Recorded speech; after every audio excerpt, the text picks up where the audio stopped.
RTI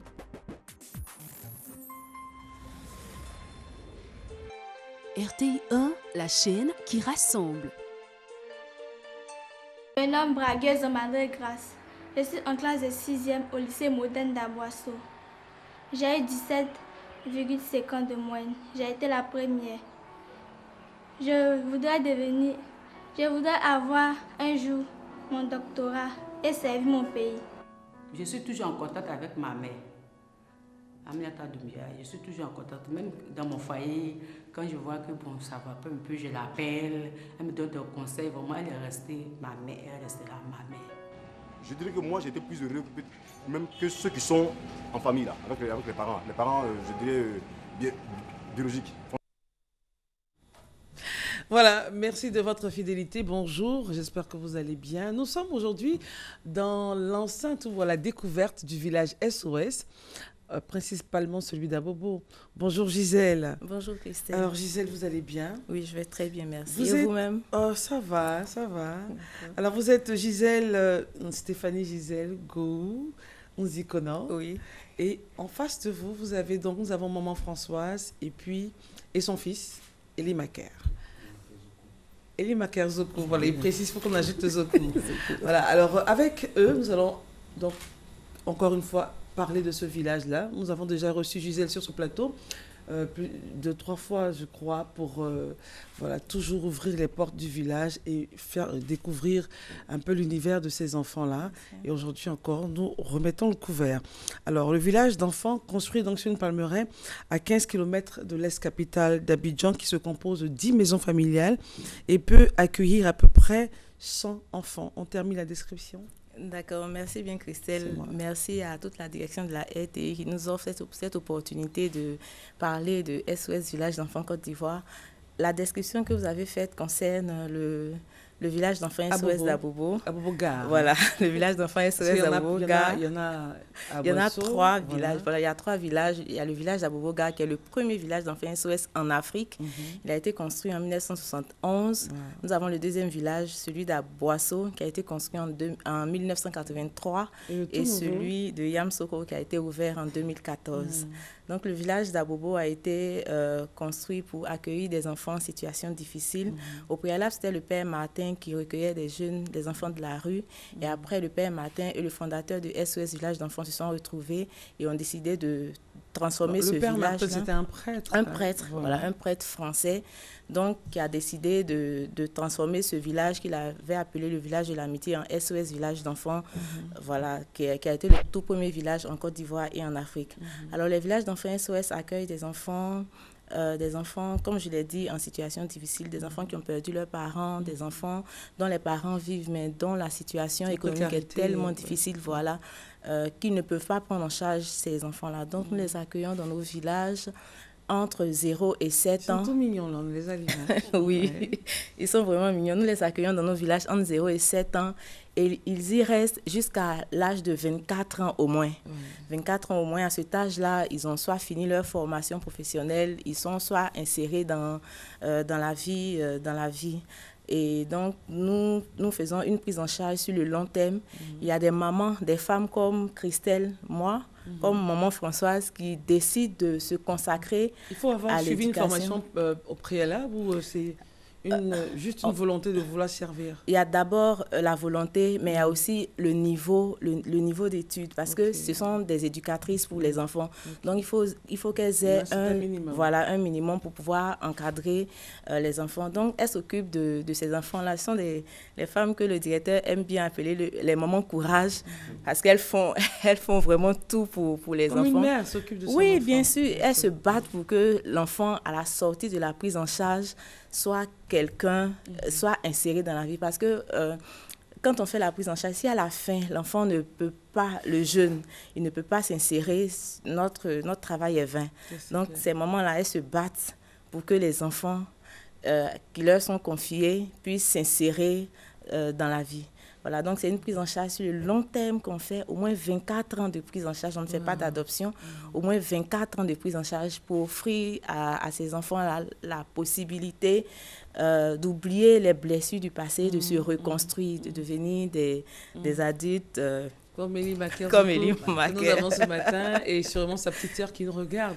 Puisque vous, merci Gisèle, vous êtes conseillère nationale, communication et collecte de fonds. Oui. C'est important qu'on puisse ajouter ça. Oui, bien sûr, Christelle, parce que l'organisation vit de dons. Voilà, vit de dons.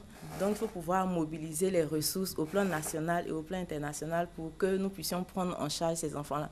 Donc, c'est le travail que nous faisons au quotidien. Ce n'est pas du tout facile parce que les gens ne comprennent pas toujours ce que nous faisons. Il faut vraiment les sensibiliser, il faut leur faire comprendre le message pour qu'ils adhèrent. Mais je veux dire, depuis que vous nous permettez de passer ici quand même, Gisèle, je veux dire, les cœurs sont touchés. Oui. Les cœurs sont touchés. Il y a de la réactivité. Il y a de la réactivité. C'est pas vraiment ce qu'on attend, mais voilà, c'est un bon départ. Donc, je ne cesserai de vous dire merci pour ce que vous faites. T'inquiète, ma chérie. On s'est vu toute petite, donc on se comprend. Oui, bien sûr. Alors, maman Françoise, bonjour. Bonjour, Christelle. Vous êtes maman SOS. Oui. Et vous avez à charge des enfants. Oui. Alors, déjà, racontez-nous un peu votre arrivée au village SOS. D'accord. Je vous remercie. C'est moi. Bon, j'ai appris que les mamans, les personnes qui sont disponibles peuvent offrir leur cœur aux enfants qui n'ont personne. C'est ainsi que je me suis inscrite. J'ai passé le test. Il y a un test. Il y a un test. Il y a un test. Dictée question mathématique. C'est pas vrai. Oh là là. Oui, donc c'est clair parce que c'est des enfants, il faut savoir les aider aussi. Donc, et vous avez réussi avec brio. J'ai été retenue parmi 19 candidates. Wow. Vous étiez la seule? Nous étions étiez combien? 3. 3 à être retenus. 2 sont affectés à Boisseau et moi je suis restée seule à Bobo. J'ai trouvé mon fils petit, turbulent. Non, avant d'arriver. Avant d'arriver. Donc vous êtes arrivé au village. C'était en quelle année déjà? C'était 1er décembre 2001. 2001. Samedi 1er décembre 2001. Vous n'avez pas oublié. Je n'ai pas oublié. Et le premier contact, c'était comment? Bon, il faut dire que le premier jour, je suis allée pour mon dépôt de dossier. Oui. Et j'ai vu un enfant qui faisait pitié. Je me dis, mais si on me retient, je vais prendre soin de cet enfant. En tout cas, il sera mon enfant chéri. Et quand j'ai été retenue, vraiment, cet enfant, chaque fois que je passais dans leur maison, je m'occupais bien de lui. Et lui aussi, et en tout cas, il m'aimait. Il s'est confié à moi, tout ça. Donc depuis 2001, vous êtes dans cette aventure-là. Et je suis restée à ce temps, je suis rentrée pour être la tante. La tante, c'est elle qui vient en appui à la maman. C'est la soeur de la maman, forcément. Oui. Donc elle vient de temps en temps à la maison et tout ça. Non, la tante, c'est un peu comme une maman. Elle remplace la maman SOS quand elle n'est pas là. Voilà. Sinon, elle vit aussi au village d'enfants oui, mais c'est ça, c'est la tante. Elle à la proximité, doit pas être loin. Oui. Mais je l'ai fait pendant 10 bonnes années. Ouais. Et vous ne regrettez rien du tout? Je ne regrette pas parce que les enfants, c'est la chaleur. Nous communiquons la chaleur. Donc, vraiment, je ne regrette pas d'être au village d'enfants SOS et de pouvoir aussi leur donner mon amour, mon affection. Et j'ai travaillé auprès d'eux, ils m'admiraient, ils m'appréciaient. Donc, ce n'est qu'en 2011, janvier 2011, que j'ai été nommée maman. Et j'ai eu la chance. Avant d'être nommée maman, quel est le statut qu'on a, Gisèle? On est tante. On est tante. Donc, j'étais la tante de la maison. Et comme la maman partait à la retraite, on ne m'a pas confié la maison directement. Il fallait qu'on fasse vos preuves.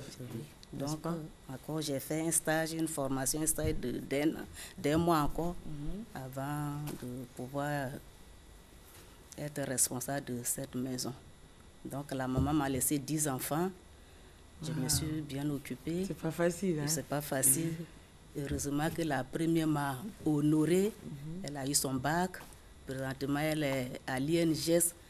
Elle est en 2e année de sa formation en éducation sportive. Donc, hier même, elle m'a rendu visite. Si je savais que je passais ici, là, vraiment, j'allais lui dire de laisser ses coups et puis me regarder. Il ne faut pas qu'elle laisse les cours. Elle peut nous revoir en rediffusion à 14h ou après sur le www.rti.ca. Mais elle n'a vraiment pas le temps, je ne sais pas si à 14h. Non, sur Internet après. D'accord. Voilà, sur le www.rti.ca. Maman, je vais écrire ça pour toi après.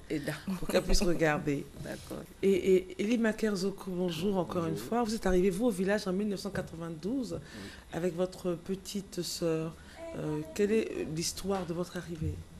On va dire que ça a été un peu comme tous les enfants qui arrivent, c'est un parent. De père et de mère. Nous, c'est orphelin de mère. Donc, ma maman qui est décédée. Et père indigent. Voilà. Ouais. Et puis, donc, nous sommes arrivés en 92 avec ma petite sœur. Moi, j'avais, je pense, 4 ans. Qui vous envoie? Il y a une enquête, je pense, qui est faite de la part du service sociaux. Oui, en fait, le père sollicite, c'est ça? Le père peut solliciter. Les enfants peuvent venir aussi par le biais de la police, de la communauté, tout ça. Mais une fois qu'on reçoit une demande, avant que l'enfant ne soit admis, il y a des enquêtes qui sont menées pour voir si le village d'enfants SOS est le lieu où l'enfant doit être, pour voir si dans la communauté, dans la famille, il n'y a personne qui peut s'occuper de l'enfant. Parce que quoi qu'on dise, la place d'un enfant, ce n'est pas au sein d'une institution, c'est en famille. Et quand on ne peut pas trouver dans la famille la sécurité pour l'enfant, là, on l'admet au village d'enfants SOS. D'accord. C'est vraiment le dernier recours pour l'enfant. Et ça a été leur dernier recours? Oui, dans le cas de Maker, oui. D'accord. Alors, Maker, vous arrivez à 4 ans, votre petite sœur, elle a... Elle en avait, je pense, 2 et demi. 2 et demi, ok. Et bon, à 4 ans, c'est vrai qu'on est tout petit, mais est-ce que vous étiez conscient de certaines choses, des faits que j'ai en mémoire encore le premier jour. Moi, j'ai ça de manière floue, mais on me dit que je courais de partout et il fallait m'attraper. Voilà. J'ai été d'abord à Bobo et après on nous a amenés à Boisseau. Donc j'ai été au pavillon 3 chez maman Claudine. Et je salue en même temps maman Claudine. C'est elle qui a commencé votre éducation avant que maman Françoise ne prenne le relais. Oui, et ça s'est bien passé. Après ça, nous avons été ramenés à Bobo encore, puisque c'est à Bobo que j'ai terminé mes années en fait. Voilà. D'accord. Et vous avez eu votre BEPC donc en 2003? Il y a longtemps, Il y a longtemps. Non, rassurez-vous, je vous donne les dates. Hein. 2003, le bac D, c'était en 2006. Orienté en sciences économiques à la faculté de Cocody. Vous avez fait le DOC de 2009, la licence de 2010. Et puis la licence professionnelle en banque et assurance en 2011. Alors tout ce parcours-là, vous étiez toujours à au village, c'est ça? Oui. Je suis sorti définitivement de la prise en charge en 2013. J'étais en fonction dans une institution de microfinance et c'est là que... Il n'y a pas longtemps en fait. D'accord. Et quand vous arrivez chez maman Françoise, comment ça se passe? Vous aviez déjà quel âge? On va dire c'est naturel en fait. Il n'y a pas... pas dire comment ça se passe, comme s'il y avait une organisation bien spécifique. C'est naturel, ça, oui, ça naturel, coule en fait. Voilà, c'est de la famille, c'est direct. Donc on a la chance que les mamans, on ne va pas dire qu'elles jouent au jeu, mais elles sont directes, elles sont naturelles. Donc, elles sont vraies en fait. Elles sont vraies, voilà. Elles sont vraies et on a directement cette entente qui se crée comme si c'était nos mamans biologiques et tout. Et elle a dit que vous étiez très turbulent, c'est ça? Oui, très turbulent. Comment il se comportait? Il faisait quoi d'autre? Il courait partout, ça il a dit? Il courait partout, mais ce qui est bien chez lui, quand on lui dit d'étudier, en tout cas, il étudie. Et ça, vous êtes intransigeante là-dessus? Là-dessus. En tout cas, il aimait étudier. Et il aimait aussi donner des conseils, malgré qu'il est turbulent. Mais il veut que ses frères ne fassent pas comme lui. Donc, et donc, c'était une belle ambiance. Vous étiez combien dans la maison? Il y a apparemment 10 enfants. 10 enfants. Et vous avez grandi ensemble avec des liens aussi, très très forts? Oui. Jusqu'à présent, oui. S'il y a peut-être quelque chose qui doit se passer, on doit... Par exemple, on fait les fêtes des mères, on est toujours au village pour fêter les mamans. Vous parlez entre vous, on fait quoi On fait le point pour voir avec les petits qui sont derrière comment est-ce qu'ils évoluent. Ah, vous revenez toujours, Oui. hein? Vous avez toujours le regard sur ce qui se passe là-bas? Oui, beaucoup, puisque quand nous on sort et qu'il n'y a pas de retour, les enfants ils n'ont pas de repère. Donc il faut passer pour... Les grands frères. Oui, il faut passer pour voir comment est-ce que ça se passe. Et puis essayer de soutenir un peu la maman, c'est normal, dans toute chaque famille, il faut soutenir la maman. Donc, soutenir la maman pour que l'encadrement se fasse mieux. C'était difficile votre départ définitif du village? Pas du tout. Parce qu'à un moment donné, vous étiez à la Cité Mermoz, sûrement oui. étant étudiant. Oui. C'était pas difficile. Peut-être que moi, j'étais un peu plus préparé, parce que moi, je conçois déjà comme une famille normale. À un certain âge, il faut que tu... Il faut partir. Il faut que tu laisses la place aux plus jeunes de prendre. Voilà. Et pour la petite sœur? Bon, personnellement, normalement, ça se passe normal, c'est bien, il n'y a pas... D'accord. Alors, maman, au fur et à mesure que l'enfant grandit, les rapports deviennent forts, n'est-ce pas? Ça devient fort. Ça devient fort. Et est-ce que c'est facile de laisser l'enfant partir? C'est pas facile. En fait, je voudrais dire que le départ se fait de façon progressive. L'enfant, quand il arrive au village d'enfants SOS, il est accueilli d'abord dans la maison familiale, où il y a la maman. Donc, il reste dans la maison familiale jusqu'à l'âge de 14 ans. Il est avec ses 10 frères et soeurs, ses 9 frères et soeurs, plus lui, ça fait 10. Et à partir de 14 ans pour certains, sinon 16 ans pour d'autres, il passe à une autre étape de la prise en charge qui est le foyer de jeunes. Donc, au foyer de jeunes, ils ne vivent plus avec la maman, ils vivent avec un éducateur. Donc, il reste au foyer de jeunes. C'est toujours sur le même site, hein? Oui, donc, il faut toujours courir chez maman. Voilà, c'est toujours sur le même site. Donc, ils restent au foyer de jeunes jusqu'à l'âge de 18 ans. À cet âge-là, la plupart d'entre eux ont déjà le bac. Donc, après 18 ans maintenant, ils sortent du village. Donc, ils sont soit dans les cités universitaires quand ça existait encore, ou bien on leur prend des maisons dans la ville. Ils sont à 2, 3... Non, pardon, excuse-moi si ça existe encore. Oui, donc dans les cités universitaires, où on leur prend des maisons, ils sont à 2, 3 dans les maisons hors du village d'enfants. Donc, c'est progressif, on les prépare. Non, en fait, là, je parlais de l'aspect émotionnel. Pour la maman, oui, émotionnel. Pour la maman qui a vu l'enfant tout petit, 4 ans, l'élever, l'habiller, crier, enfin, bon, voilà, courir partout. Est-ce qu'à un moment donné, quand il part déjà même au foyer, là, on se dit il est toujours sur le site, hein, parce qu'il va revenir forcément, n'est-ce pas? Ils reviennent quand ils sont au foyer. Ils reviennent. Mais quand il doit partir, ça se passe comment? Oui, je disais que c'est pas facile. C'est pas facile. Cette année même, j'ai une qui devait rentrer. L'éducateur m'a approché pour dire, maman, ta fille doit rentrer au foyer. Qui doit rentrer au foyer. Même au foyer, c'est difficile. C'est difficile. C'est difficile, alors que c'est à quelques mètres de chez moi. Bon. Elle dort plus à la maison, en fait. Elle dort plus à la maison. Et ça fatigue un peu. Oui. Et comment l'éducateur, quand il vous a dit, maman... Maman, votre fille a 15 ans. Normalement, c'est à 14 ans, elle doit rentrer au foyer. Donc, vous allez laisser un an de grâce. Cette année, pardon, que l'enfant rentre au foyer. J'ai dit d'accord, mais ce n'était pas tout à fait de bon cœur. C'est son droit. Elle est rentrée. Donc, elle est rentrée. Mais elle vient vous voir. Elle a dormi avec moi, ça fait une semaine maintenant. Elle est là-bas, elle fait tout, mais la nuit, elle vient. Ça fait une semaine qu'elle est partie. C'est le samedi, ça fait une semaine qu'elle est partie définitivement. Donc, c'est pas facile de se séparer de ses enfants. Vraiment, comme c'est par étapes, ils doivent franchir leur avenir, donc on les laisse partir. Et rapidement, quand ils se marient, ils viennent vous voir avec leurs épouses, ils vous parlent avant et tout ça. Est-ce qu'ils ont le droit de se marier entre eux? Non. On ne les encourage pas à le faire parce qu'ils sont frères et sœurs. Normalement. Oui.